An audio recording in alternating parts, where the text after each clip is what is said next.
alors Ndiaga Arfan nee na il faut ñu fàttali fi xewoon Macky Sall ñu fexe ba mu doon le secrétaire général bu Nations Unies Arfan parce que c'est notre fierté donc sax jot na ay attaque boobu si boobu ba tey ni il faut ñu fàtte il faut l'oublier par rapport ak li fi xewoon Arfan est-ce que tu es d'accord avec l'avis d'experts électoralistes qui n'a jamais que moo di Ndiaga Sylla li nga xam ni itam wax na ko concrètement. Oui, il ne s'agit pas de Arfan est d'accord ou Arfan n'est pas d'accord. Est-ce que tu es d'avis par rapport à ce que ñu fàtte en fait ce que sa jàng sa analyse selon sa analyse pour ñu fàttali fi xewoon. Oui, xam nga Ndiaga Sylla bu waxee loolu xalaatam la joxe c'est tout à fait normal.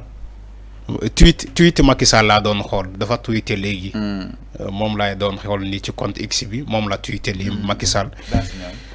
Voilà donc Ndiaga Sylla bu joxee xalaatam ni que way war nañu fàtte lu fi xewoon c'est parce que moom amul ku gaañu la ci manifestation yi. amul mbokk bu gaañu la ci. non si. est-ce que loolu la bëgg a wax. non si Ndiaga Sylla amul mbokkam bu ñu rey ci manifestation yi. moo tax mu taxaw ne Sénégalais yi nañu fàtte li fi xewoon ñu fal Macky Sall mu nekk Sénégal kese mënul fal Macky Sall au niveau du secrétariat général des Nations Unies Sénégal kese mënul fal Macky Sall. Il faut ngeen xam loolu à quoi joue Ndiaga Sylla il joue à quoi de expert électoraliste à expert des Nations Unies. Ndiaga Sylla toi aussi c'est pas le Sénégal qui doit élire Macky Sall au niveau du secrétariat des Nations Unies. non naka mën nañ ko jàppale à fond. jàppale comment Diomaye ak Ousmane Sonko. mais Macky Sall pour ñu jàppale ko nañu jàppale Sénégalais yi ba pare. mais loolu nee na non du fàtte loolu kenn mënu ko fàtte. moom Ndiaga Sylla parce que amul mbokkam bu gaañu ci manifestation yi dañu xamante dëgg quand une personne répond par des choses des conneries il faut lui répondre pas des conneries. Ndiaga Sylla bu waxee ay wax kasaw ay ko nañu fàtte lu fi xewoon 86 morts nga ne nañu fàtte lu fi xewoon on a emprisonné plus de 2000 Sénégalais 2000 et quelques Sénégalais Ndiaga Sylla taxaw tey di naan nañu fàtte lu fi xewoon ñu fal Macky Sall parce que donc moom falu Macky Sall moo ko yitteel c'est pas nekkin askan wi c'est pas jafe-jafe askan wi c'est pas souffrance askan wi moo yitteel Ndiaga Sylla moom lu ko yitteel mooy falu Macky Sall au niveau de la secrétariat général des Nations Unies mais voilà un gars qui est égoïste. mais est-ce que loolu la. non si moi il est égoïste Ndiaga Sylla il est égoïste c'est un gars très égoïste yow lu fi xewoon Sénégalais ba léegi ñu ngi jooy seen doom yi ñu ngi jooy yow Ndiaga Sylla taxaw pour falu Macky Sall au niveau des Nations Unies nga ne nañu fàtte loolu. mais enfin nee na il faut l'oublier et la tolérance quand même. c'est quoi la tolérance sans justice? Il y a pas de justice, vous parlez de tolérance. Il y a même pas de justice, toi tu parles de tolérance. Ce Ndiaga Sylla il sort d'où? Il vient d'où? dañ ko defal un lavage de cerveau ba xamul lu fi xewoon moom dafa fàtte moom Ndiaga Sylla quand Macky Sall a dissous la Sénat moom moo fi taxaw jaadu loolu warul nekk. moom Ndiaga Sylla dafa fàtte loolu. Quand Macky Sall a voulu modifier le calendrier républicain parce qu'il voulait avoir un troisième mandat Ndiaga Sylla dafa fàtte loolu. mais attends nee na il serait un honneur qu'un Sénégalais soit à la tête des Nations Unies. Il a également salué la transparence d'Ousmane Sonko dans le passage politique sénégalais parce que moom tamit taxawal na Ousmane Sonko fu ne si. Ndiaga Sylla taxaw déedéet. nee na il a été toujours là Arfan. déedéet donc du tey. déedéet Ndiaga Sylla il voulait se faire un nom au Sénégal. Arfan.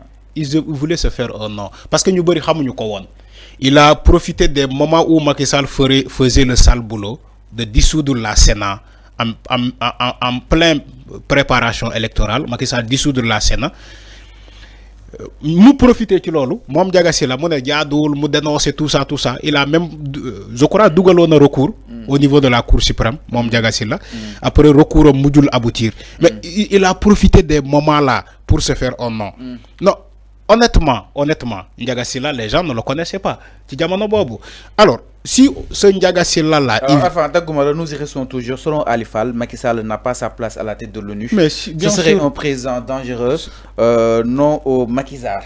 Non xam nga non Babacar Diouf ne ko désolé Ndiaga Sylla vous faites quoi des assassins, mais li ma jógee wax fii léegi et des milliers de Sénégalais milliards partis dans le vent. Soutenir Macky Sall, c'est souiller la mémoire des victimes. mais loolu laa jógee wax fii xam nga bi ngay lire nii balaa ngay lire man waxoon naa ko fii. Ndiaga Sylla dafa fàtte Sénégalais yi ñuy rayoon fii parce que amul mbokk effectivement amul mbokk. parce que bu fekkee Ndiaga Sylla amoon na mbokk bu ñu ray ci manifestation yi du ne nañu fàtte lépp ñu daal di jël porter la candidature de Macky Sall yóbbu ko aux Nations Unies. mais loolu lu tax ni yëf yi ba tey dina continuer. Fallou si Macky dama ne Macky Sall bu bëggee Sénégal jàppale ko. waa déglu ma rek Macky Sall bu bëggee Sénégal jàppale ko. Sénégal porter sa candidature il faut que mu ñibbisi d'abord au Sénégal ñu régler suñu affaire ba pare. suñu régler suñu affaire interne ba pare ñu doog a wax ay wax jéggale ay wax baale léegi dans ce cas l'état du Sénégal dina porter la candidature de Macky Sall aux Nations Unies. mais avec le mais Macky Sall ne peut pas être au Maroc. donc le Maroc n'a qu'à porter sa candidature. Le Maroc n'a qu'à porter la candidature de Macky Sall.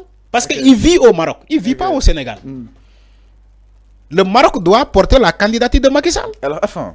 Quelqu'un qui vit au Maroc, il s'en fout des Sénégalais. Vous dites que nous, Sénégal, nous avons la candidature de Macky Sall portée aux Nations Unies.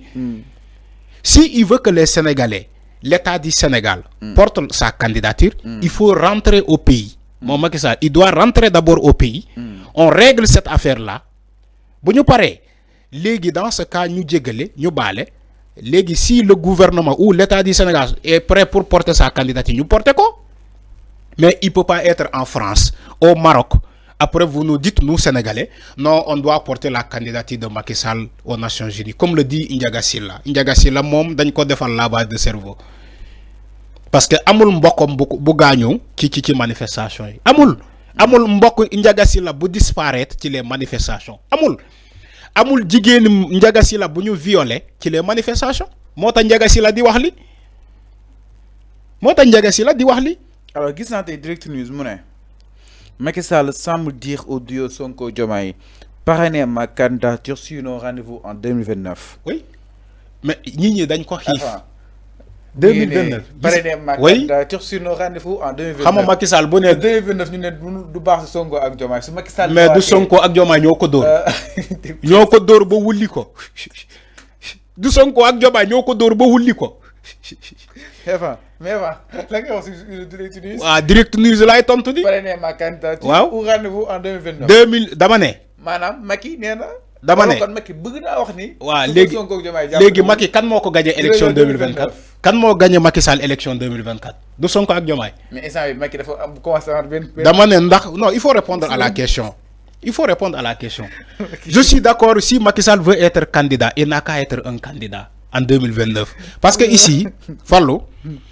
Les gens ne vont pas sélectionner les candidats comme moi, Macky Sall, ni mu ko doon defee. Toute personne qui veut être candidat en 2029, il n'a qu'à venir soumettre sa candidature au Conseil constitutionnel. Bu valider candidature mu nekk candidat. Mais Sonko ak Diomaye, ils vont pas sélectionner des candidats. Comme Macky Sall, moom dafa doon sélectionner ay candidats. Mansour Faye nee na Macky dina ñëwaat. Mais nañu waat. C'est le regretter. Non, c'est que problème bi. C'est que problème bi Fallou. Macky nañu waat. C'est que problème bi mënoo toog di naan diw dina ñëwaat ba pare gisoo ko doo ko gis. Non mais yaa ngi taxaw di naan diw dina ñibbisi. maa ngi fàttaliku waa PDS lii lañ doon wax sénégalais. Karim Wade dina ñibbisi parfois ñu ne ñu d'ici une semaine Karim dina ñibbisi d'ici 72 heures Karim dina ñibbisi booba léegi sénégalais gisuñu Karim Wade waa APR ñu ngi koy def avec Macky Sall d'abord fii la ñu taxawoon ci élection yi campagne législative yi ñu ne Macky Sall dina ñibbisi pour battre campagne Macky Sall woo Abdou Mbow ne ko Abdou Mbow yow li nga wax ni kan moo la ko waxuloo yaa ngi fàttali ko. waaw si. non maa ngi naan Abdou Mbow kii la. maa ngi naan Abdou Mbow kii la Farba Ngom Macky Sall Farba Ngom la woo mu ne Farba Ngom yow li nga wax ni kan moo la ko waxulu Farba ne ko man je fais de la politique yow toogal fi nga toog nga bàyyi ma maay politique ba muy Farba dina sénégalais Macky Sall dina ñibbi si pour battre campagne Macky Sall ne ko déedéet waxuma loolu de yow kan moo la waxu loolu Donc ces personnes-là sont en train de faire la même chose. Oui, Macky dina ñibisi. Rendez-vous en 2029. Macky nee na pare leen ma wala ma battre leen en 2029. On attend Macky Sall. Sénégalais ñu ngi xaar Macky Sall. Fallo. Sénégal ñu ngi xaar Macky Sall mu ñibisi pour ñoo battre campagne en 2029. Ñu ngi koy xaar. Ñu ngi koy xaar. Si il veut être candidat, c'est maintenant ou jamais. Il faut rentrer au pays, on règle ce qu'on a à régler. Après mu jeex. Parce que Macky Sall, il doit beaucoup de comptes à rendre aux Sénégalais. C'est pas le livre Afrique au cœur qui va nous rendre des comptes. C'est pas le livre là. Afrique au cœur ne peut pas être l'avocat de Macky Sall, son livre là. Si Macky Sall veut être clean, bu fekkee bëgg na set, na ñibbi ci Sénégal, ñu régler cette affaire là. Bu fekkee deful dara, ñu bàyyi ko mu continuer vaquer à ses occupations. Man lolu kessé la wax. Mais je ne dis pas que Macky Sall ne doit pas être candidat. Il doit être candidat. Comme tout le monde. Parce que ici, on n'exclut pas des candidatures. Celui qui veut être candidat, il n'a qu'à soumettre sa candidature. Conseil constitutionnel, ce qu'on valide, mon est que candidat. Non, non. Mais lolu, Macky Sall, s'il veut être candidat en 2029, il vient, il formule ses documents. Parrainage bu commencé mu dem wutu parrainage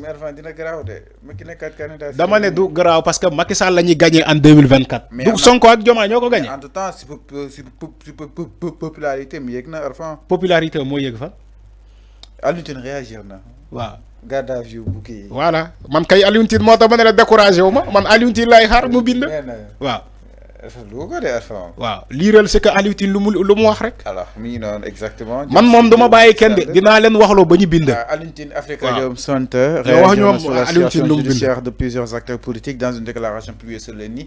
Il a demandé la liberté